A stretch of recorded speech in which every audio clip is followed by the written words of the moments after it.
दुर्जन कौन? जो अपना नहीं है उसे अपना मान करके लोभी मोही अभिमानी बन जाए। तो सज्जन कौन? जो सबकी ममता छोड़ करके वो ममता एक परमात्मा के पद में नियोजित करते। सब कई ममता ताग बटोरी, अस सज्जन मम उर बस कैसे। कितना बड़ा स्थान मिल गया। भगवान कहते हैं मेरे उर में वो वास करता है। उर में जो पद में बांध देता है ममता, वो तो पकड़ता है पद को, और भगवान उसे स्वीकार करते हैं हृदय में। अस सज्जन मम उर बस कैसे, लोभी हृदय बसय धन जैसे। आज सज्जनता की परिभाषा याद कर ली कि नहीं? सज्जन होने के लिए तुम्हें कौन सी पोशाक पहननी पड़ेगी?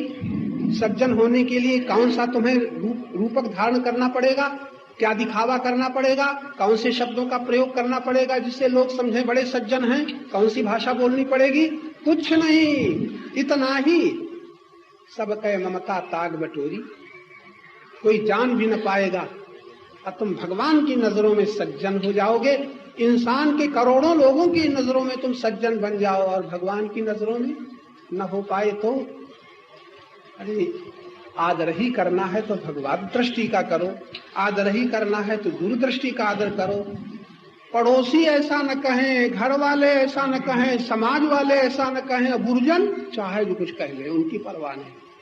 आपकी इज्जत, अपनी इज्जत किस पर निर्भर कर रहे हो? लोभी ऐसा न कहे, मोही ऐसा न कहे, अभिमानी ऐसा न कहे, और ज्ञानी चाहे जो कुछ कह ले। कितने कड़े शब्द हमारे गुरुजन कहते हैं। रामायण में आप पढ़े होंगे, गीता में भी एकदम अलग कर दिया है। मोहजाल समावृता अनेक चित्त विभ्रांता, कहीं मूढ़ कहा है, मूढ़, और कई तमाम शब्द हैं, उनको हम न दोहराएंगे। आप कम से कम सावधान हो जाएं। अगर अपने को देखना ही है तो संसार की दृष्टि में तो वो अपने को देख चुके, और संसार की दृष्टि में, दुनिया की नजरों में, पड़ोसियों की, परिवार की नजरों में भले बनने के लिए कितने कितने आडंबर रचे, क्या क्या दिखावा किया, कैसी पोशाकें रोज रोज हम और आप श्रृंगार करते हैं। क्यों? भगवान के लिए, गुरुजनों के लिए। जितना हमारा सवेरे से उठ करके श्रृंगार होता है, यहाँ तक कि आप हजामत काहे बनाते हैं? इसलिए कि लोग हमें ऐसा न देखें, ऐसा देखें। कपड़े क्यों पहनते हैं? अपने घर में गमछा पहने बैठे हो और दरवाजे से आवाज आई तो ऐसे ही चले दौड़ोगे? अरे जरा ठीक ढंग से निकले, एकदम अपने को तैयार कर लोगे, लोग ऐसा न कहें। और गुरुजन चाहे जो कुछ कहें, हाथ भी जोड़ते हो जिनके, उनकी दृष्टि की, उनके कथन की कोई परवाह नहीं। थोड़ा अपना दृष्टिकोण तो हम लोग सही कर ले। अभी तो हम अपने जीवन का सही अध्ययन ही नहीं कर पा रहे। मोही लोभी अभिमानी ऐसा न कहे, और ज्ञानी चाहे कुछ कहो, हमें तुम्हारी परवाह नहीं, हमें समाज में रहना है, भगवान में नहीं रहेंगे। लोग हमारे सामने दलील रखते हैं, महाराज आप तो ऐसी बात कर रहे हैं, हम घर गृहस्थ आदमी, हमें समाज के बीच में रहना है, समाज के साथ चलना है, उनके बीच में निर्वाह कहना है। आपकी बातें माने तो समाज के साथ हम रह कैसे सकेंगे? काम कैसे चलेगा? लोग कहते हैं आप जितने लोग हो सब तुरंत कह दोगे काम कैसे चलेगा, जैसे आपका बड़ा काम चल रहा है। जीवन सब चौपट हो रहा है, या काम कैसे चलेगा? क्या अंधेर है। यहां आकर के भी वही दृष्टिकोण, इसलिए कि हम संभल करके नहीं सुनते। आज 3 शब्द पर ज्यादा ध्यान देना। श्रवण, स्वीकृति, संबंध। सुना है, स्वीकार कर लिया है, संबंध जुड़ रहा है। और मेरी शिकायत है, गुरुजनों से जो सुना है, रामायण में जो सुना है, गीता में सुना है, भागवत में सुना है, सुनकर के स्वीकार नहीं किया। सच मानो अभी स्वीकार। अच्छा आप कहोगे वाह कि हम क्यों नहीं स्वीकार किया? एक कसौटी, वो अब मैं कहने जा रहा हूं, जो बीच में कहना चाहता था। एक कसौटी, यदि आप संतों की, शास्त्रों की, गुरुजनों की, गुरुदेव की सुनकर के स्वीकार कर लोगे, निश्चित है कि आपकी 3 चीजें समाप्त हो जाएंगी। भय, चिंता, अशांति और दुख। 4 चीजें आपकी समाप्त हो जाएंगी। जिसके पीछे आप धन का सहारा ले रहे हो, परिवार का सहारा ले रहे हो, अधिकार का सहारा ले रहे हो, जाने किसका किसका सहारा लेते दास्ता में आबद्ध है। वस्तु व्यक्ति की दास्ता क्यों स्वीकार की है? इसीलिए भय से बचने के लिए, चिंता से बचने के लिए, अशांति से बचने के लिए, दुख से बचने के लिए बाल्यकाल से अभी तक आपका प्रयत्न चल रहा है। बोलो चल रहा है कि नहीं? जितना आपका प्रयास है, जितनी आपकी सामग्री है, जितना आपके साथी हैं, जितने आपके सामान हैं, केवल 4 चीजों के लिए हैं। इसके कारण हमारा दुख हट जाएगा, इसके कारण हमारी चिंता मिट जाएगी, इसके साथ से हमारी अशांति हट जाएगी, और इसके सहारे हमारा भय मिट जाएगा। आप लोग जितने लोग बैठे हो, इतने जीवन में आपने क्या किया है? आप सोच के देख लेना, कार्य बड़ा लंबा है। इतनी आयु आपने केवल भय से बचने के लिए, चिंता से बचने के लिए, अशांति से बचने के लिए और दुख से बचने के लिए अभी तक आपका प्रयास चला है। चाहे वो धन का सहारा हो, चाहे पति पत्नी का सहारा हो, चाहे मकान का, भवन का, जमीन का, जितने भी आपके सहारे हैं, केवल 4 चीजों से बचने के लिए आपने प्रयत्न किया है। अब हमें इतिहास के पन्नों में कोई प्रमाण दे दो, संसार के सहारे कोई भय, चिंता, अशांति, दुख से बच पाया है? पति के सहारे पत्नी को तो चिंता, भय, अशांति, दुख ना आएगा। तुम लोग बैठी हो ना, हमारे पति बने रहें, फिर हमें कोई भय नहीं, कोई चिंता नहीं, कोई अशांति नहीं, कोई दुख नहीं। तुम्हारा मत यही तो है। सब लोग चुप हैं, इनसे हम कहलाएंगे नहीं, लेकिन इनका मत यही है। कुछ भी हो जाए, हमारा बेटा बना रहे, हमारे पति बने रहे, हमारा, कोई कहता है हमारा पद बना रहे, कोई कहता है हमारा मकान बना रहे, सबका यही मत है। आपके जितने सहारे हैं दुख से, भय से, अशांति से, चिंता से बचने के लिए, लेकिन कोई प्रमाण न दे पाओ कि कोई बच पाया हो। तो अब क्या कहा जा रहा है? कुछ छोड़ दो। छोड़ने कुछ नहीं, इतना ही सावधान हो जाओ। कितना? अभी जो इशारा किया गया, यदि आप सचमुच ममता छोड़ करके, वो ममता जो प्रीति ही तुम्हारी पदार्थों से मिलकर के ममता बन गई, और स्पष्ट सुनना चाहते हो तो प्रीति धन से हो गई तो लोभ हो गया, प्रीति शरीर से हो गई तो मोह हो गया, प्रीति सुख से हो गई तो काम हो गया, और प्रीति पद से हो गई तो अभिमान हो गया। ये दोष कहाँ से आए? प्रीति में पदार्थ भर गए, वस्तु भर गई, व्यक्ति भर गए। बस सारे दोष, जितने दोष है दुख देने वाले, वो क्यों हैं? तुम्हारी प्रीति में विनाशी है कि अविनाशी? प्रीति में सदा रहने वाला तुम्हारी प्रीति में है कि न रहने वाला? अब आप इतना ही अगर कर डालें कि प्रीति में निरंतर क्षण क्षण उसे अनुभव करो जो कभी तुम्हारा साथ नहीं छोड़ता, बस ये इसका नाम है स्मरण।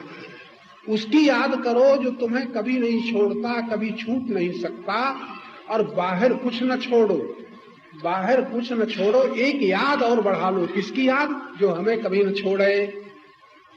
अब तैयार हो जाओ, जो कभी न छोड़ेगा वो तो हमारा है, और जो छोड़ देगा वो संसार का है। जब छोड़ ही देगा तो हम छोड़ने की मेहनत क्यों करें? तो क्या करें? देखते रहें कि मिला हुआ कब छूटता है। ये बार बार मंत्र दोहराया। देखें, मिला हुआ, पति मिले हैं छूटेंगे, पत्नी मिली है छूटेगी, जवानी जाएगी, बूढ़ा शरीर भी एक दिन समाप्त हो जाएगा, भूम भवन सब छूट जाएंगे। छूट जाएंगे कि नहीं? तो आज तो आप लोग तैयार हो कि नहीं? अभी हिम्मत नहीं पड़ रही। ज्यादा न कहलाएंगे, इशारा। उधर सुना है, माना है, और इधर सुन लो, अगर मान लो तो तुम्हें कोई घाटा नहीं। तुम्हारा भय, चिंता, अशांति, दुख समाप्त हो जाए। तुम्हारा भय, चिंता, अशांति, दुख समाप्त हो जाए। और अभी से, इसी क्षण से आपको स्वतंत्रता, स्वाधीनता उपलब्ध हो जाएगी। किसके सहारे? अविनाशी के सहारे। अविनाशी। भय, चिंता, दुख, अशांति क्यों है? विनाशी। विनाशी के संग से भय, चिंता, अशांति, दुख मिटेंगे? नहीं मिटेंगे, किसी के नहीं मिटे। विनाशी के संग से मिट नहीं सकते, और अविनाशी के संग से रह नहीं सकते। बस इतना फैसला है। इतना अगर हम लोग कर लें तो कोई कठिन बात नहीं। लेकिन फिर वही है, उधर सुना है, स्वीकार किया है, इधर सुनते हैं, अभी तैयार नहीं होते पूरे हृदय से। एक कारण और है, आदत पड़ गई। कठिन समस्या है आदत। ये मेरा मेरा जो जप है, ये मेरा मेरा जो सुमिरन है, इतना अभ्यास पड़ गया है कि कभी कभी तो आप कहते हो छोड़ना चाहते हैं, छूटता नहीं। बहुत लोग यही कहते हैं, मोह छोड़ना चाहते हैं, छूटता नहीं। लोभ छोड़ना चाहते हैं, छूटता नहीं। जिसे आप छोड़ना चाहते हो वो क्या है? धन है कि आदत? धन छोड़ना चाहते हो कि आदत? आदत नहीं छूटती, धन छूटने से भी लोभ न छूटेगा, परिवार के संबंधी छूटने से भी मोह न छूटेगा, घर छोड़ने से भी घर की याद न भूलेगी। इसलिए जहां हम लोग हैं वहां रहते हुए ज्ञान में श्रद्धा पूर्वक इतना ही देख लें, रोज मनन करें, कई बार मनन करें, किसी से कहें नहीं, जो देखें उसी को देखते देखते याद करें। जो दिखता है ये विनाशी है और जो देखता है वो अविनाशी है। कितना छोटा सा वाक्य है, क्या सुना? अब बुद्धि में बैठ जाए तब ना। जो दिखता है ये विनाशी की अविनाशी, और जो देखता है वो बस देखने वाला कौन? तुम की और कोई? तुम ही देखने वाले हो, तुम अविनाशी, और जिसे देख रहे हो वो। अब क्या छोड़ना है? बस देखते रहो। विनाशी तो विनाशी है, क्षण क्षण बदल रहा है, बस तैयार रहो। अविनाशी कभी छूटेगा नहीं, अविनाशी एक समान रहेगा नहीं। ये गुरु मंत्र हुआ। दक्षिणा न देना, कोई पूजा भी न करना, इस गुरु मंत्र को स्वीकार करना। देखने वाला मैं हूं और जो दिखता है ये सब दृश्य है। ये शरीर दिखता है, शरीर तुम्हारा दृश्य है कि शरीर तुम हो? तुम शरीर को देखने वाले। शरीर जो दिखता है ये क्षण क्षण बदल रहा है, शरीर जो दिखता है ये विनाशी है, और तुम शरीर को देखने वाले, मैं 10 बरस का, मैं 15 बरस का, मैं 50 बरस का, मैं 70 बरस का, ये जो मैं शरीर को देख रहा है ये विनाशी। तुम अविनाशी बड़ी खुशी मनाओ। किसी की मृत्यु हो, कुछ भी छिने, कोई भी छूटे, मैं तो देखने वाला दृष्टा सबसे असंग हूं। अगर इतना गुरु मंत्र बैठ जाए, सुना हुआ याद रह जाए, और दिन में कई बार याद आवे, देखो तब याद आवे, तो देखते ही याद आता है मेरी पत्नी आ गई, मेरे पिताजी आ रहे हैं, और उसी समय याद आई पिताजी और पत्नी जी और पति जी जो आ रहे हैं, ये सब जो दृश्य है सब विनाशी, मैं देखने वाला विनाशी।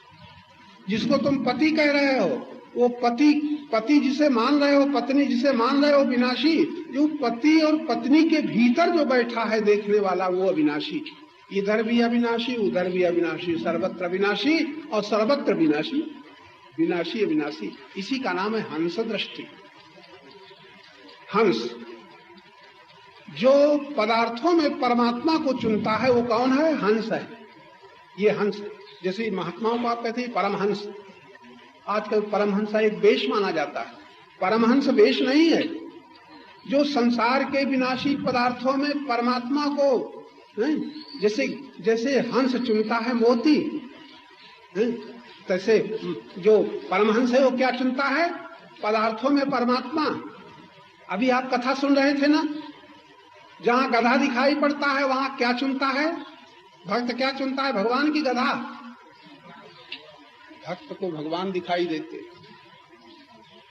परसों भी, कल भी एक वाक्य मैंने कहा था कि आप यदि परमात्मा को जहां चाहे उपस्थित स्वीकार कर लें, परमात्मा वहीं आपको मिलेगा। चाहे जहां आप स्वीकार करें परमात्मा मिलेगा। होगा कि नहीं? अस्वीकार करो तो परमात्मा कहीं नहीं, भटके हम खूब। अस्वीकार कर लें तो जहां स्वीकार कर लिया वहीं परमात्मा, जहां देख लिया वहीं परमात्मा। तो गधे में परमात्मा दिख रहा, चोर में परमात्मा दिख रहा। अगर हम सर्व में परमात्मा का अनुभव करें, तुरंत हमारा परमात्मा से संबंध जुड़ जाएगा। श्रवण स्वीकृति संबंध। ये तो हमने सुना, मैं बेटा हूँ, बहन हूँ, और सास हूँ, बहू हूँ, और पिता हूँ, पुत्र हूँ, दादा हूँ, बाबा हूँ, ब्राह्मण क्षत्रिय वैश्य हूँ, सब स्वीकार करते चले गए। और ये न सुना, ये सुना और ये स्वीकार न किया, ये सब कुछ संबंध हमारे सुने और माने हुए हैं, मैं परमात्मा का हूँ। ये भी तो कभी याद आ जाए कि मैं परमात्मा का हूँ। जहां संसार के नाते सबका सब कुछ हूं, तहां सत्संग में आकर के क्या सुना, मैं परमात्मा का हूँ। और हमने एक दिन बताया था ना, ईश्वर अंश कौन, जीव, और मैं जीव हूं कि नहीं। और जीव और शिव कितनी दूर हैं, जीव और शिव कितने दूर। वेद में अगर आप देखेंगे, द्वा सुपर्णा सयुजा सखाया, एक वृक्ष में दोनों रह गए, समानम रह रहे। रामायण में ईश्वरांश जीव अविनाशी। और जीव और शिव, ये देह क्या है, मुर्दा है, शव, इसको शव कहते हैं। जब जीव आत्मा का संबंध, चेतन का संबंध देह से छूट जाता है तो ये मुर्दा हो जाता है कि नहीं। अब मुर्दा को 4 कंधों में ले जाया जाता है कि नहीं। उस मुर्दे को आप अकेले ढो रहे हो कि 4 आदमी। एक तरफ दर्दीला मातम,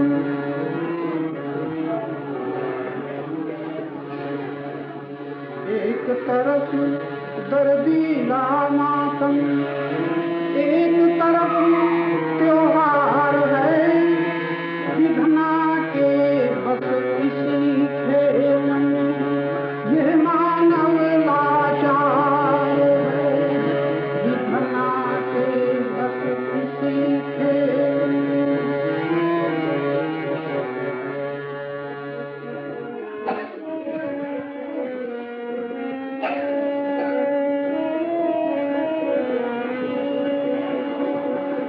एक तरफ वीरान सकता, एक तरफ अमरानियां,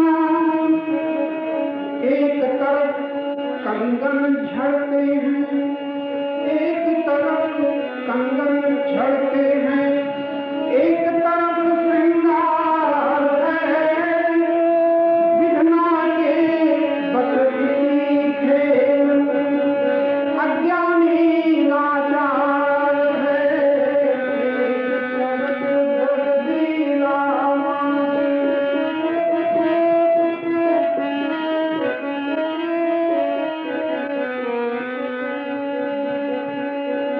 उस नगरी में मेला जुटता, एक नगरी में मेला जुटता, नगरी महाउदास है। 2 तरह की झांकियां हैं। नगरी महाउदास है, उस बगिया में पतझड़ बसता, इस बगिया मधुमास है, इस मजार पर दीप नहीं है। एक ऐसी समाधि जहाँ दीप का पता नहीं, उस मजार में दीप नहीं है, तो इस पर ढेरों सिंगार है विघ्ना के बस इसी खेल में, अज्ञानी लाचार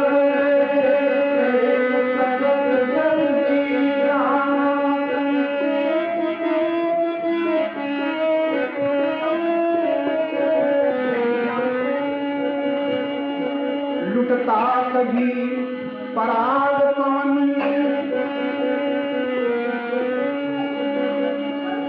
लुटता कभी पराग पवन, कहीं चिता की रात है किरण तृप्त कर रही कहीं पर, कहीं तक सलाह है। एक तरफ है फूल सेज पर, एक तरफ अंगार है विघ्ना के बस इसी खेल में, अज्ञानी लाचार है एक तरफ दर्दीला मातम।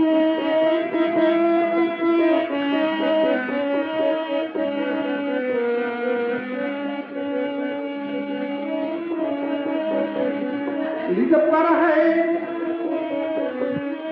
बड़ा गंभीर बात है, ऋण पर है अस्तित्व कहीं पर, ऋण पर है अस्तित्व हमारा, उम्र सूद में जा रही, बहुत कम देख पाते हैं लोग, उम्र सूद में जा रही। रही, जब हिसाब देना होगा वो घड़ी निकट है आ रही, वो घड़ी निकट है आ रही।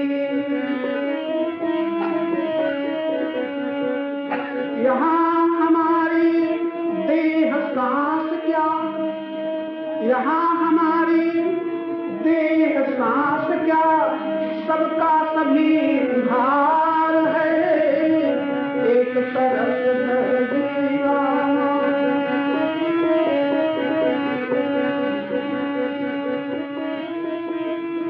दुख ही दुख ज्यादा है जग में,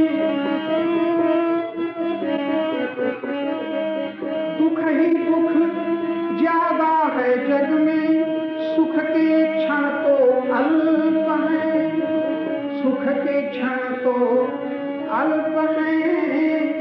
100 आंसू पर एक हंसी, 100 आंसू पर एक हंसी, ये विधना का संकल्प है, ये विधना के संकल्प है। इस अनजान खिलाड़ी का तो, जिसको हम जान न पाए, इस अनजान खिलाड़ी का तो बहुत निठुर खिलवाड़ है, विधना के बस इसी खेल पर अज्ञान ही लाचार है, एक तरफ जल्दी रामा।